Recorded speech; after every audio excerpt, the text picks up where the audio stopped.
ഇനി മുതൽ മധുരം ഉപയോഗിച്ചുകൊണ്ട് തന്നെ നമ്മുടെ പല്ലുകളെ നമ്മൾക്ക് സംരക്ഷിക്കാം. എങ്ങനെയാണെന്നല്ലേ? നമ്മൾ മധുരം കഴിക്കുന്നത് നമ്മളുടെ ഭക്ഷണം കഴിക്കുന്നതിന്റെ കൂടെയാക്കുക. അതായത് നമ്മൾ രാവിലത്തെയോ ഉച്ചത്തെയോ ഫുഡ് കഴിച്ചതിന് ശേഷം മധുരം കഴിക്കുക. ഭക്ഷണത്തിന്റെ കൂടെ ആവുമ്പോൾ വായിൽ കൂടുതൽ സലൈവ ഉണ്ടാവുകയും അത് ഈ ഫുഡ് പാർട്ടിക്കിൾസിനെ വാഷ് ചെയ്ത് കളയുകയും ചെയ്യും. അപ്പോൾ അത് ബാക്ടീരിയ, ഷുഗർ ലവിംഗ് ബാക്ടീരിയ കൊണ്ട് ഉണ്ടാകുന്ന ഒരു പ്രശ്നം നമുക്ക് ഒഴിവാകും. അതുപോലെ തന്നെ നമ്മൾ സ്വീറ്റ് കഴിച്ചു കഴിഞ്ഞാൽ ഉടൻ തന്നെ വായ ഒന്ന് കഴുകാനായിട്ട് ശ്രമിക്കുക. ഇനി കഴുകാൻ ബുദ്ധിമുട്ടുള്ള സ്ഥലമാണെങ്കിൽ ഒരു ഗ്ലാസ് വെള്ളമോ അല്ലെങ്കിൽ ഒരു കവള് വെള്ളമോ കുടിച്ചിറക്കുക. അപ്പോൾ നമുക്ക് പല്ലിൽ പറ്റിപ്പിടിച്ചിരിക്കുന്ന മധുരങ്ങൾ ഒരു പരിധി വരെ ഒഴിവാക്കാം. അതുപോലെ തന്നെ നമ്മൾ മധുരം കൂടുതൽ കഴിക്കുന്ന ആൾക്കാരാണെങ്കിൽ ഫ്ലൂറൈഡ് ഉള്ള ടൂത്ത് പേസ്റ്റ് ഉപയോഗിക്കുക.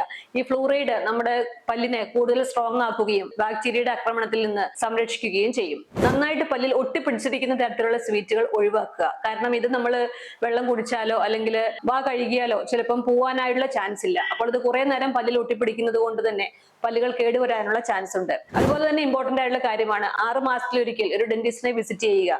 അപ്പോൾ നിങ്ങളുടെ ഏതെങ്കിലും പല്ലുകളിൽ ചെറിയ രീതിയിൽ കേടുകൾ തുടങ്ങുന്നുണ്ടെങ്കിൽ അത് അപ്പോൾ തന്നെ അടയ്ക്കാനും കൂടുതൽ വേദനയിലേക്ക് പോവാതിരിക്കുവാനും സാധിക്കും. അപ്പോൾ ഈ ചെറിയ ചെറിയ കാര്യങ്ങൾ ശ്രദ്ധിച്ചുകൊണ്ട് നമുക്ക് ഏറ്റവും ഇഷ്ടമുള്ള സ്വീറ്റ്സിനെ ഒഴിവാക്കാതെ തന്നെ നമ്മുടെ പല്ലുകൾ നമ്മൾക്ക് സംരക്ഷിക്കാം.